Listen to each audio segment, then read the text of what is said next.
Hello বন্ধুরা, কেমন আছো সবাই? আশা করছি সবাই ভালো আছো। আর আমি সকাল থেকে দেখো বসে আছি, ঠিক আছে। আর পূজা মন্দিরে গেছিলো, মন্দিরে পুজো টুজো দিয়ে এসে বাড়িতে পুজো ছেড়েছে, ছেড়ে টেড়ে নিয়ে আর সকাল থেকে কিছু খাইনি, আমি পূজা আর কিছু খাইনি, ঠিক আছে। এরপর পূজা এখন রান্না করছে, দেখো কী রান্না হচ্ছে পূজা আজকের। এখন সকালে টিফিন বানাচ্ছি, ডিম ভাজা পান্তা দিয়ে খাবো।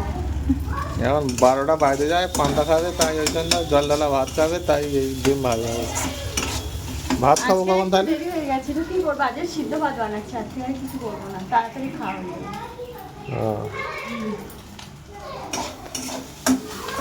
তো তোমাদের দাদা ভাই আমার ডিমটা ভেজে দিচ্ছে, ঠিক আছে। আমাকে হেল্প করে দিচ্ছে, ও অনেক সময় ওকে হেল্প করে সব কাজে। এখনও ডিমটা ভেজে দিচ্ছে, ঠিক আছে। এখন শুধু ডিম ভাজার পান্তা ভাত, এই যে পান্তা ভাত ঢাকা দিয়ে রেখেছি, আর ডিম ভাজার পান্তা ভাত এখন খাবো 12টা বাজে। বাবুদেরকে পরোটা এনে দিয়েছিলাম, বাবুরা পরোটা খেয়েছে, আর ওই জন্য খাওয়ার ঝামেলা ওদের আর এখন নেই, আমাদের খাবো। প্রচণ্ড খিদে, এখন 12:45 বাজে, পুরো 12টা বাজে। দুপুরের খাবার একসাথে খাচ্ছি, দুপুরের আর সকালের খাবার, তাই তো? দু টাইমের খাবার এক টাইমে খাচ্ছি। তাহলে বলো কত ভাগ্য করে বউ পেয়েছো। হ্যাঁ হ্যাঁ, ভাগ্য তো আমি বলছি ভালো। হ্যাঁ, দুপুরের খাবার ওটার জন্য না, ওটা কাজে চাপে পড়ে আজকের এরকম হয়ে গেছে, ঠিক আছে। তো এতটা মানে ভাগ্য করে বউ পেয়েছে, দুবেলার খাবার একসাথে খেতে দিচ্ছে, তাহলে বলো। গ্যাসটা বন্ধ করে দাও এবার। চলো খাওয়া দাওয়া করে নিয়ে দেখা হচ্ছে। কাজ করি না কেন, কাজ যেন শেষই হয় না। আর তোমার দাদাভাই এসে পড়েছে, আর আমারও পান্তা ভাতকে এতটাই ঘুম লাগছে বলার কথা নয় গো বন্ধুরা। কিন্তু এখন কি ঘুমালে চলবে বলো? ঘুমালে চলবে না, কাজগুলো তো কমপ্লিট করতে হবে। আমার রান্নাটা তো ভাত কমপ্লিট হয়ে গেছে, এখন বাবুকে আমার থালগুল পাতা বড়া করে খাওয়াতে হবে। চলো এখন খুঁজতে যাবো থালগুল পাতা কোথায় কোথায় আছে। থালগুল পাতা নিয়ে এসে ডাল দিয়ে বড়া করে দিতে হবে বাবুর জন্য। তো চলো আমি যাব আমাদের মাঠে, পুকুর পাড়ের দিকে। তো পুকুর পাড়ে যতটা সম্ভব পেয়েই যাব। চলো দেখি শাকটা কতটা মানে পাওয়া যায়, আনতে তো হবে। আজকে 3 দিন খাওয়াতে বলেছে, 3 দিন বড়া করে খাওয়াতে বলেছে। তোমার দাদাভাইকে বলছি একটু যাও, মোবাইলটাই নিয়ে পড়ে আছে, চ্যাট করতেই লেগে আছে। তো যাবো। খেজুর খেতে খেতে মা নিয়ে এসে দিয়েছিল, মা এনেছিল প্রায় 1 কিলোর ওপরে খেজুর নিয়ে এসে দিয়েছিল, তো বয়নের মধ্যে ছিল। তো এখন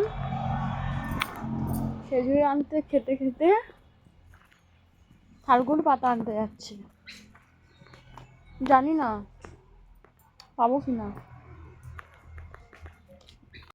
এখানে দেখো পেয়ে গেছি থালগুল পাতা, কত সুন্দর সুন্দর, যে দেখো থালগুল পাতা।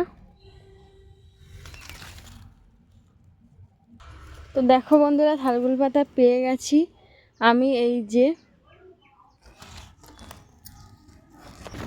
এই যে দেখো থালগুল পাতা পেয়ে গেছি। এবার আমি একটু পুকুর পাড়ে থেকে ধুয়ে নেব। থালগুল পাতা তুলে নিয়ে চলে এসেছি, আর এই যে দেখো ডাল ভিজো দিয়েছি, আর থালগুল পাতাগুলো একটু বেছে পরিষ্কার করে নেব।